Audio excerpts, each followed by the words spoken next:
Good evening. আজকে আমরা discussion করব ট্রিগোনোমেট্রি ফর্মুলা নিয়ে। তো মোটামুটি যারা ক্লাস 10-এ পড়ে সিবিএসসি বা আইসিএসসি তারা প্রত্যেকেই ট্রিগোনোমেট্রিটা ভেরি ভেরি ইম্পর্ট্যান্ট এবং নতুন একটা কনসেপ্ট, এটা সবাইকেই শিখে রাখার দরকার। তো আজকে আমি যতটুকু পারবো চেষ্টা করব বোঝাবার। তো শুরু করা যাক।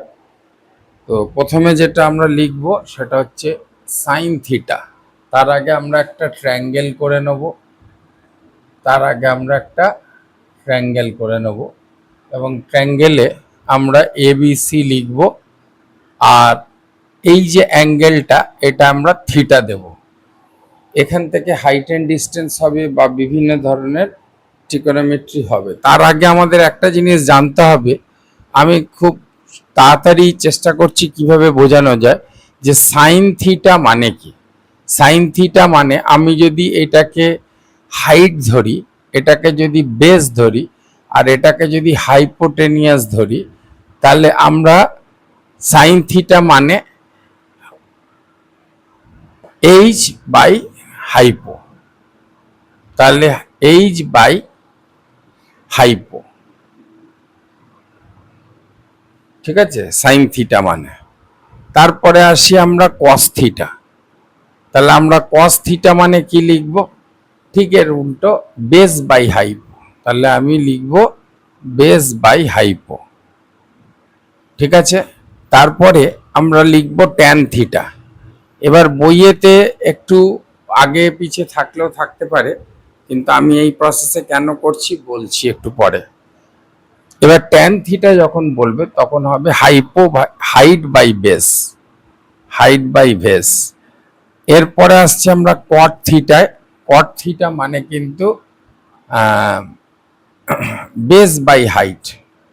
কট থিটা মানে বেস বাই হাইট, ঠিক আছে। আর এবারে স্যাক থিটা মানে এসিসি। স্যাক থিটা হচ্ছে হাইপো বাই বেস। হাইপো মানে হাইপোটেনিয়াস, অর্থাৎ এইচটা। পাইথাগোরাসের ফর্মুলা যেটা তোমরা করেছো এই ম্যাথের, যাই হোক আমি পরে বলছি, হাইপো বাই বেস। আর কসেক থিটা, সিওএসিসি, কসেক থিটা মানে হচ্ছে হাইপো বাই হাইট। এবার প্রশ্ন আসছে যে অনেকটা হয়তো বলবে যে স্যার এত ফর্মুলা কি করে মনে রাখবো? সব সময় মনে রাখবে ট্রিগোনোমেট্রিতে তোমার সাইন, কস আর ট্যান মনে রাখতে হবে। কেন? তাহলে বাকি তিনটে হয়ে যাবে। কারণ সাইনের অপোজিট সবসময় কসেক হয়, কসের অপোজিট স্যাক হয়, ট্যানের অপোজিট কট হয়। দেখো, সাইন এইচ বাই হাইপো, আর কসেক তার উল্টো hypo by H. Cos B by hypo, sec তার উল্টো হাইপো বাই বেস। ট্যান এর উল্টো cot, tan H by B, cot হয়ে গেল বি বাই এইচ। তো বোঝাই যাচ্ছে যে আমাদের কিন্তু এই ফর্মুলাগুলো মানে এইভাবে আসা। এইখান থেকে আবার আর একটা ফর্মুলা হয়। আমি কি বললাম? সাইনের অপোজিট কসেক। তাহলে আমরা একটা ফর্মুলা এরম ভাবেও লিখতে পারি যে sine theta equal to 1 by cosec theta. আগে আমাদেরকে এই ম্যাথ পড়া খুবই ইজি হবে যদি আমরা ফর্মুলা ভালো করে বুঝতে পারি এটা কেন হচ্ছে, কিভাবে হচ্ছে। অনেক ফর্মুলা না কম ফর্মুলা ডাজ নট ম্যাটার, কিন্তু ঘটনাটা হচ্ছে আমাকে মেইনলি জানতে হবে যে এই যে ফর্মুলাগুলো আছে কিভাবে স্টেপ বাই স্টেপ একটার সঙ্গে একটা ইন্টার রিলেটেড। যেমন sine theta equal to 1 by cosec theta. আবার যদি আমি বলি কসেক থিটা তাহলে হয়ে যাবে 1 বাই সাইন থিটা। ঠিক তেমনি আমি যদি বলি এখন কস থিটা, কস থিটা, তাহলে কি হবে? কসের অপোজিট কি? স্যাক। তাহলে লিখে দেবে তুমি 1 by sec theta, 1 by sec theta. আবার যদি বলে স্যাক থিটা, তাহলে হয়ে যাবে তোমার 1 বাই কস থিটা। ঠিক আবার কস থিটা যদি বলে 1 বাই স্যাক, যদি স্যাক বলে 1 বাই কস, ঠিক আছে, এইভাবে হয়ে যাবে। ওইটা আমরা ডবল লিখলাম, এটা আর লেখার দরকার নেই। এটা তো কসের 1 বাই স্যাক, স্যাকের 1 বাই কস। এবার আসি আমরা ট্যান। তাহলে ট্যান যদি হয়, ট্যান থিটা ইকুয়াল টু কি হবে? 1 বাই কট থিটা।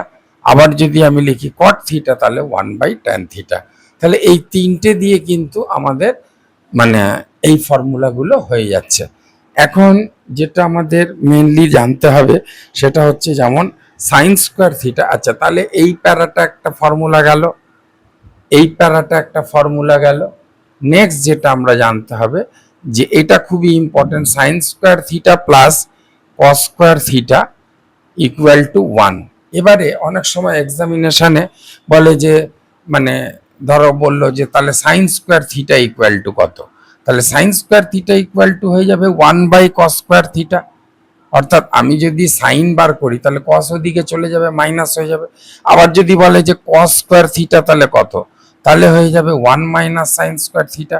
অর্থাৎ একটা ফর্মুলা দিয়ে কিন্তু বিভিন্ন রকমের হয়ে যায়। আবার দেখো এইটাকে যদি তুমি এ স্কোয়ার মাইনাস বি স্কোয়ার ভাবো তাহলে এ প্লাস বি ইন্টু এ মাইনাস বি, মানে 1 + sin/1 - sin। এইরকম ভাবে কিন্তু বিভিন্ন ভাবে ফর্মুলা করা যায়। তাহলে আমি কি করলাম, শুধু সাইন স্কোয়ার থিটাকে দেখালাম, এই তিন ভাবে কিন্তু করা যায়। এরপরে আমি আর পরের ফর্মুলাটা, ডাস্টারটা কোথায় গেল, এই এরপরে আমি সাইন স্কোয়ার থিটাটা এবারে উঠিয়ে দিলাম। এবারে আমরা কি লিখব, এইরকমই আর একটা ফর্মুলা আছে, সেটা হচ্ছে গিয়ে কি না, সাইন স্কোয়ার থিটা হয়ে গেছে 1 + tan স্কোয়ার থিটা একটা আছে, যেমন 1 + tan স্কোয়ার থিটা। তাহলে 1 + tan square theta equal to কি না, 1 + tan square theta equal to sec square theta, এসিসি স্যাক স্কোয়ার থিটা। তাহলে আমি যদি এখানে কেউ আমাকে বলে তাহলে tan square theta equal to কি, তাহলে tan square theta equal to কি, তাহলে লিখতে হবে স্যাক স্কোয়ার থিটা -1, কারণ কি ওয়ানটা ওদিকে যাবে। আবার যদি বলে, আবার যদি এরকম বলে যে sec square theta equal to কত, তাহলে 1 + tan স্কোয়ার থিটা। আবার যদি আমি এরকমও লিখতে পারি যে sec square theta -tan square theta equal to 1। এইভাবেও কিন্তু আমি একটা ফর্মুলাকে আমি তিনবার ভেবে, এখন আমার ম্যাথটা কিভাবে আসবে সেইটার ওপর ভ্যারি করছে যে আমি এটা কীরমভাবে ফর্মুলায় যাব। ঠিক আছে, এটা গেল 2 নম্বর ফর্মুলা। আর 3 নম্বর যেটা, সেটা হচ্ছে 1 + cot square theta, 1 + cot square theta, 1 + cot square theta equal to cosec square theta. তাহলে 1 + cot square theta equal to COSEC cosec square theta. তাহলে এইটাও সেম, আমি যদি cosec square theta - cot square theta equal to 1, আবার যদি cosec square theta বলি 1 + cot square theta, আবার যদি বলি cot square theta equal to cosec square theta -1। তো এইভাবে তখন ওটাকে আবার a + b, ম্যাথটা কিভাবে হবে সেইটার ওপর ভ্যারি করছে। এই গেল একরকম ফর্মুলা। এরপরে আর একটা যেটা ফর্মুলা আছে সেটা কিন্তু এইরকম, যে sine theta by cos theta. আর একটা ফর্মুলা আছে, সেটা হচ্ছে sine theta by cos theta. Sine theta by cos theta equal to হয়ে যাবে ট্যান থিটা। তাহলে sine theta by cos theta equal to হয়ে যাবে ট্যান থিটা। আর cos theta by sine theta 2 number formula, cos theta by sine theta equal to হয়ে যাবে কিন্তু ট্যানের অপোজিট। দেখো সাইন বাই কস ট্যান, তাহলে কস বাই সাইন কি হবে, ট্যানের অপোজিট। ট্যানের অপোজিট কি, কট থিটা। তো এইভাবে তোমাকে ফর্মুলাগুলো মনে রাখতে হবে, তাহলে কিন্তু খুবই ইজি হয়ে যাবে। এখন আমি আর একটা জিনিস যেটা শেখাবো ফর্মুলার মধ্যে, সেটা হচ্ছে 90° মেথডে কিভাবে করতে হয়। তো দেখো তোমরা ফর্মুলাটা নিশ্চয়ই দেখে নিয়েছো। এখন এরপরে যে ফর্মুলাটা হচ্ছে, যেমন ধরো আমি যদি লিখি sine 90° minus theta, sine 90° minus theta, তাহলে কি হয়ে যাবে, সেটা হয়ে যাবে কস থিটা, সেটা হয়ে যাবে কস থিটা। আবার 2 নম্বর আমি আচ্ছা, এবারে অনেকে বলবে সাইন 90° মাইনাস থিটা যদি কস থিটা হয়, তাহলে কিন্তু কস 90° মাইনাস থিটা আবার সাইন থিটা হবে। তো সেইটা কিন্তু মাথায় রাখতে হবে। তারপরে 2 নম্বর হচ্ছে গিয়ে tan 90° minus theta, tan 90° minus theta equal to কি হয়ে যাবে, tan 90 degree minus theta equal to হয়ে যাবে cot থিটা। তাহলে tan 90 degree minus theta equal to হয়ে যাবে cot থিটা, আর sec 90 degree minus theta equal to cosec theta. তাহলে এসি sec 90 degree minus theta equal to cosec theta, COSEC cosec theta. তাহলে আবার যদি আমাকে কেউ বলে cosec থিটা ইকুয়াল টু কি, তাহলে cosec 90 degree minus theta sec theta, sec 90 degree minus theta cosec theta, tan 90 degree minus theta cot theta, cot 90 degree minus theta tan theta, sin 90 degree minus theta cos theta, cos 90 degree minus theta sin theta. দু রকমেরই হতে পারে, cos যখন এখানে যাবে sin এখানে আসবে, tan cot যখন এখানে যাবে tan এখানে আসবে, cosec যখন এখানে যাবে sec এখানে চলে আসবে। তো এইভাবে তোমাকে করতে হবে। এরপরে আমি একটা টেবিল তোমাদের শিখিয়ে দিচ্ছি যেটা ভেরি ভেরি ইম্পর্টেন্ট। সেটা হচ্ছে গিয়ে টেবিলটা কীরকম, যে এরপরে আমি যেটা শেখাবো সেটা হচ্ছে টেবিল। টেবিলটা কীরকম দেখো, প্রথমে তুমি লিখো সাইন থিটা, তারপরে লেখো কস থিটা, তারপরে লেখো ট্যান থিটা, তারপরে লেখো কট থিটা, তারপরে লেখো স্যাক থিটা, তারপরে লেখো cosec theta, COSEC cosec theta. এবারে এখান থেকে এরকম দাগ দিলে দাগ দিলে দাগ দিলে দাগ দিলে দাগ দিলে দাগ দিলে, এরপরে দেখো এখান থেকে তুমি দাগ দিলে, এখান থেকেও একটা দাগ দিলে, ঠিক আছে। এখানে প্রথমে লিখলে 0 ডিগ্রি দাগ দিয়ে দিলে, তারপরে লিখলে 30 ডিগ্রি দাগ দিয়ে দিলে, তারপরে লিখলে এটাকে মুছে দাও, এরপরে লিখলে 45 ডিগ্রি 45 ডিগ্রি 45 ডিগ্রি দাগ দিয়ে দিলে, তারপরে লিখলে 60 ডিগ্রি দাগ দিয়ে দিলে, তারপরে লিখলে 90 ডিগ্রি। তো এবারে এগুলো কিভাবে বসাবো পরীক্ষায়, দেখো প্রথম লাইনটা শুধু মনে রাখবে 0, হাফ, 1√2, √3/2, 1। তাহলে প্রথম লাইনটা মুখস্থ রাখলাম। দ্বিতীয় লাইনটা কি, 1টা এদিকে এলো, 0টা এদিকে গেল, √3/2টা এখান দিয়ে এখানে চলে গেল, হাফটা এখানে চলে গেল, আর 1/√2 এখানেই বসে গেল, ঠিক আছে। এই হয়ে গেল কসে। এবার ট্যানটা কি হবে, এটার সঙ্গে এটার মাল্টিপ্লাই, তাহলে এটার সঙ্গে 0-র সঙ্গে 1-এর মাল্টিপ্লাই কি হবে, 0 হবে।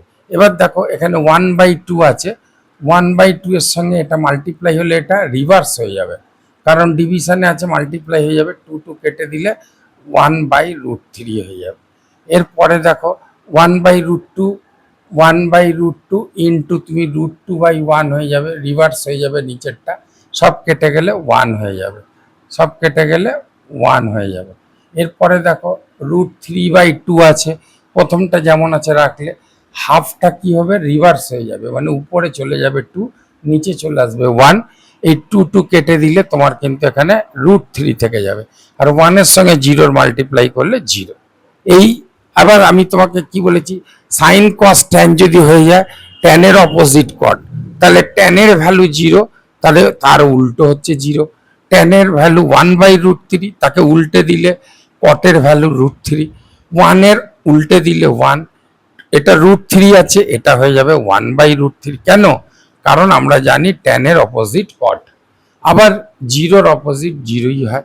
এরপরে দেখো কসের অপোজিট তুমি স্যাক করবে, কি আছে 1, 1-এর অপোজিট 1ই থাকবে, √3/2 আছে, এটা হয়ে যাবে 2/√3, এটা 1/√2 আছে, হয়ে যাবে √2/1, এটা 1/2 আছে, হয়ে যাবে 2, ঠিক উল্টো হয়ে যাবে 2, আর 0-র অপোজিট 0। এরপরে দেখো সাইন থিটা, এখানে 0-র অপোজিট 0, এখানে হাফ ছিল, 2 উপরে চলে গেল, 1/√, ছিল √2 উপরে চলে গেল, √3/2 ছিল, হয়ে গেল 2/√3, অর্থাৎ এখানে √3/2 ছিল, আর এটা 2/√3 হয়ে গেল। এবার 1-এর অপোজিট কি, 1ই থেকে গেল। √3টা একটু ভালো করে লিখে দিই, বুঝতে পারবে না, √3, 2/√3। তো এই হচ্ছে তোমার, এগুলো দিয়েও ফরম্যাট তোমাকে আসবে পরীক্ষায়, তো সেগুলো তোমাকে সেইভাবে করতে হবে। তো আশা করি তোমার ট্রিকোনোমেট্রি ফর্মুলা আজকে যতটুকু পারলাম বুঝালাম। কাল থেকে আমরা ট্রিকোনোমেট্রির কিছু কিছু ম্যাথ সলিউশন করব, বিশেষ করে এই ফরম্যাটের ওপর যে ম্যাথগুলো আছে তারপরে আমি একটা টেকনিক শিখিয়ে দেবো যে বাই থাকলে সেটাকে একই প্রসেসে কিভাবে মেলানো যায়। ঠিক আছে, আজকে আমরা এইখানে আজকের ক্লাসটা এইটুকুই। তো বাকিটা আবার স্টেপ বাই স্টেপ করাবো, যখন হাইট অ্যান্ড ডিস্টেন্স যখন করাবো সেইভাবে চলবে। তো তোমাদের যদি আমার এই ভিডিও যেটা আমি করছি বা তোমাদের শেখানোর চেষ্টা করছি, সেটা যদি তোমরা মনে করো যে সৌমেন স্যার, আচ্ছা আমার চ্যানেলের নাম কিন্তু লার্ন উইথ সৌমেন স্যার, ঠিক আছে, সেইটা তোমরা খেয়াল রাখবে, learn with Soumen sir, SIR। তো আর তোমরা যদি মনে করো কখনো আমার সঙ্গে যোগাযোগ করতে চাও, তাহলে আমার ফোন নাম্বার হচ্ছে এগুলো সবই হোয়াটসঅ্যাপ নাম্বার, 8100652424। কেউ যদি মনে করো যে অনলাইন ক্লাস করতে চাও বা কিছু, তাহলে এই নাম্বারে অবশ্যই ফোন করবে। এটা হচ্ছে আমার ফোন নাম্বার, ঠিক আছে, এটা আমার হোয়াটসঅ্যাপ নাম্বার। তোমাদের কোনো অসুবিধা থাকলেও জানাবে। তো যদি চ্যানেলটা তোমাদের ভালো লাগে তাহলে অবশ্যই লাইক করো, সাবস্ক্রাইব করো, এবং তোমার মতো যারা যারা ইন্টারেস্টেড, যারা শুনতে চায়, বুঝতে চায়, তাদেরকে একটু শেয়ার করো, জানাও যে তোরাও এই ক্লাসটা করতে পারিস। তো thank you very much, good night, সবাই ভালো থেকো, হ্যাপি দিওয়ালি।